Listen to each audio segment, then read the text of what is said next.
Horen thong bi matem habu krom jari Kangleipak kuswai yam nuai je Kangleipak Manipur da lat pase siri nga masu thong je kudin sna nga le ri and then piru kang suma and then samput piru ne kobi na thabi de san pi to bi na kobi na ini koi ini ma gi mapa gi koi ne ahan na ni bi no na bi bi ri thong jara ge yam nuai je krom jari Kangleipak yam mulle as oh thabi yang jam mulle hey ahum mari mulle mapa ai ne tharam mani niya as angang ge na ba chai ju nga khat pi ra ma ne amatang kapse amatang hekse asura ke ni awang woi thang mu ji khwai mulle lang do ga ima ga kat ke as mari mga ama khatang ya mun bas dang he si ko woi thang mu gi to ge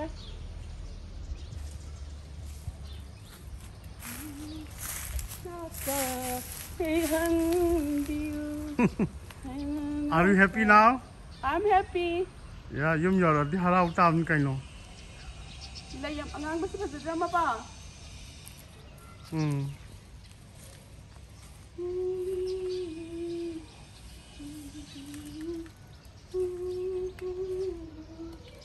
Amoy. Mangga matun di mapa. Mangga matun na sing using kang hau tong se. Dai sur de ba. Okay. Ado ito.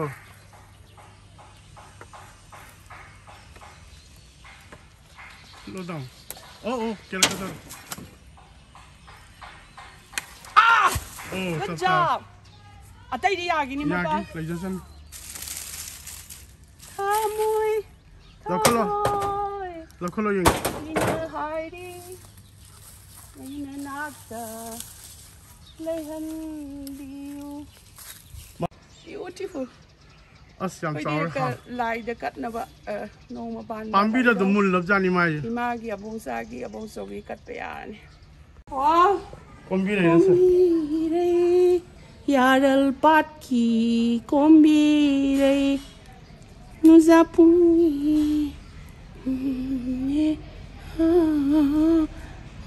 Pakang no. Sinase. Papa Zadra. Beautiful. Namde like look at it like. Tamoy.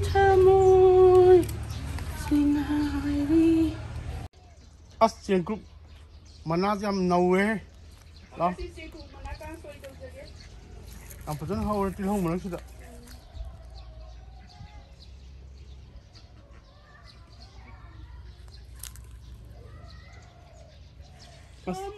Yung leba kundo ay si sengkung mana sanam pambi ni ngom pa sanam lai re song ni na til hau am phajan khare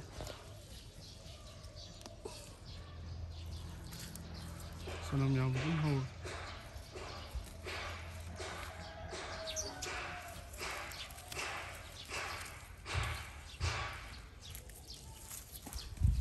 Kung manasin na yun, saning tao masung kita nga oraga yelang so hori adagi man so hori pik than hori so hori yerum kairum loi sure tera pa bi ke kilo hori sai adagi tera pa bi disabi adida oi ni wali ni yelang so hege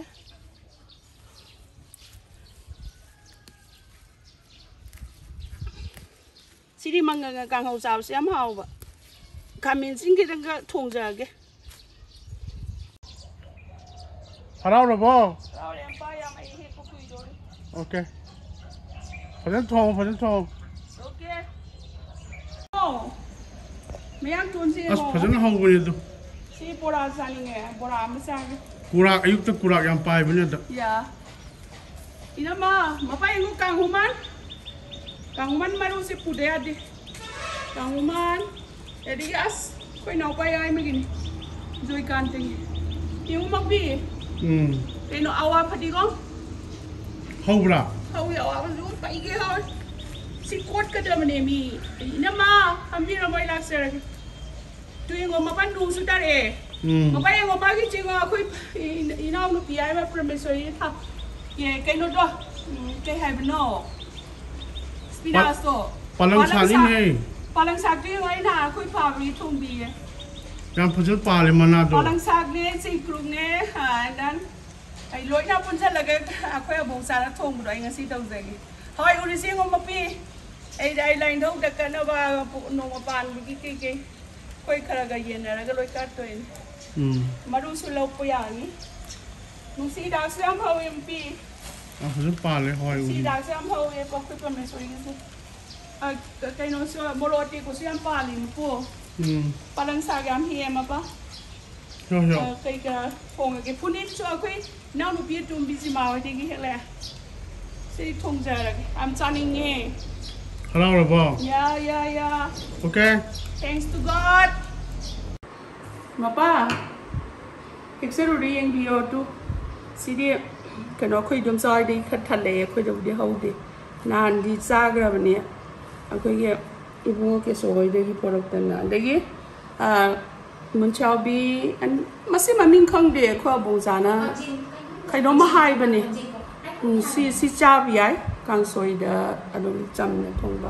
Apa yang punin je ma pan sa le do. Ma pan sat pe se khar pu gi ta ri. Sik kang han jar bi. Ada tha do gi. Adum hun jen ba dam wild ni mo se. Mo se wild ni na ma. And then tu cái nó rất thân lệ cái gì bà dê lăng ina mà đây cái til hậu gì cái mà nó bao cái này khơi đây cái khơi nào bao hơi đây cái khơi nào bao đây cái hết là cái này ai số hậu đi đây cái khơi nào bao hơi đây này khơi nào bao ai mà đây khơi nào bao ai mà hơi đây này có cha là cái gì số mỗi đây này khang gì số mỗi được cái mà tuần trộn cái tu ada hậu gì nữa mà ada hậu gì nãy khi thông ra là cái tuần ra đi Kangleipak Bayango, koi ina mga bi niya musi bane man saya kaya kaya din tinajar ki ina mane aman pijam sabi ne piru ade dia yaipan morote pa yang fresh oi na yung tazar lay di re ade gi ngapai si gi kuburat se masi kui Kangleipak tangi namra loklei yam dai bi re ina ma thank you ina ma Kumsari thank you very much. Ya, nasi di ngasih lagi mana masing dok koi nama ngambil sambil jadi nanti. Tunggu mau tunggu jadi. Kami juga orang usaha. Oi taka. Apa mana? And then si tahu kita ngajak and then aku dah panjang ni oi taka. Prabhana tahu ni. Si kami si aku dah panjang ni. Ngorang ni. Nếu mà mua càng ăn hơi tầm giờ đấy, ngay đi thì càng khá sao vậy?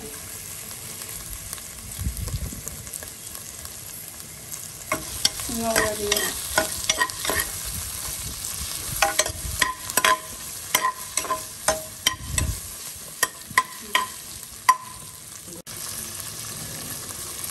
Không lọ.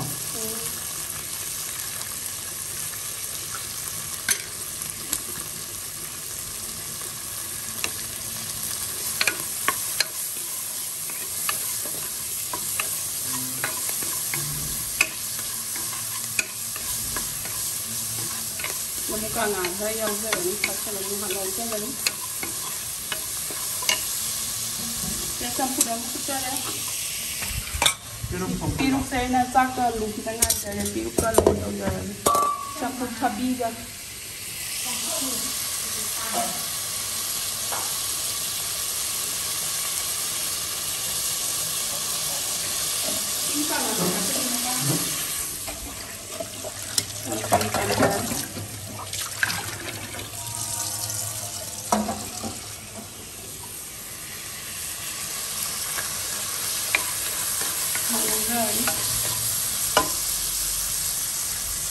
Kita paksa di.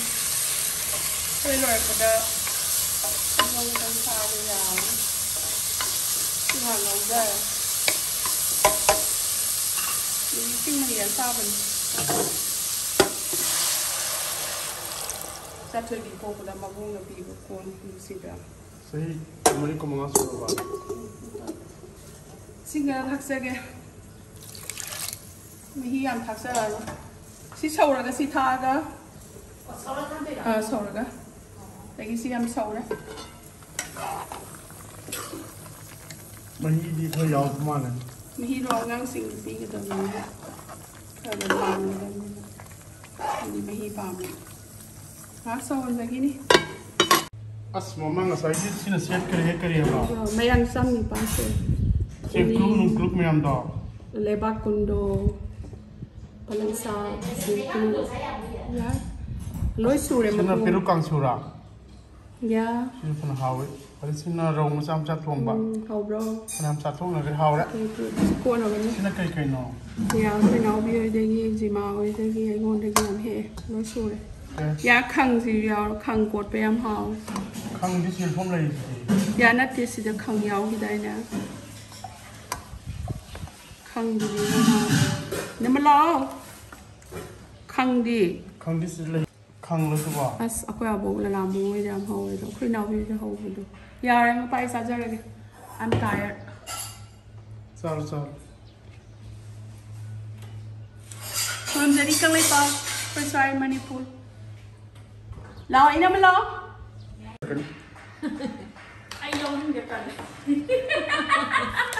sao as ini mah iban sami kan sih kok cái số trời đấy lấy là xuống gì lại cất khẩu tu ba mình biết sao mình đi cầm cái đấy sao cái này I like this color post kakanungi hang comment din nang thai je mi dei comment masa do do nen không biết nhá kalau tu mana mesti dia hawe không không siêu cái nó về đi hệ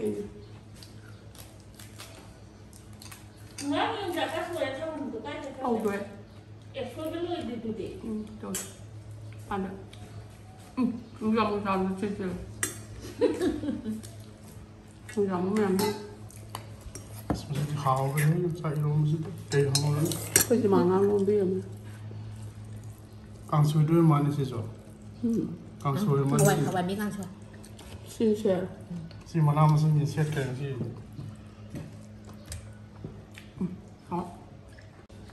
con số giấy này là dòng tí đâu thua cái này sạc cả lù mình đi ngăn chân lên để khi nào nó bị bà bà nó dùng sáng em sôi về đâu nha ôi mới hấp chân rồi hỏi phải rồi ra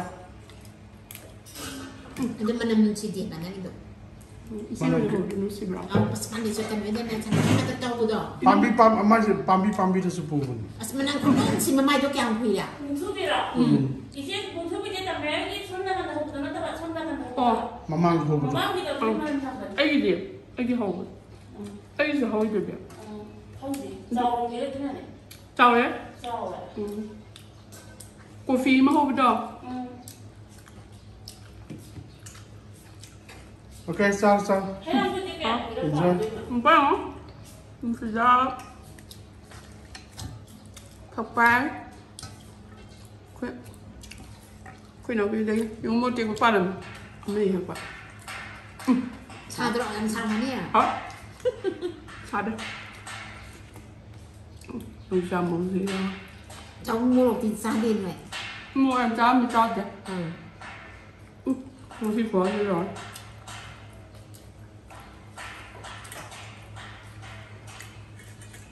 From the Kangleipak yang siye, Kangleipak yang belum nunggu ye, neng mana, Manipur dah jual ye, anak berjual ye, yang dia Australia yang sungai kiri from the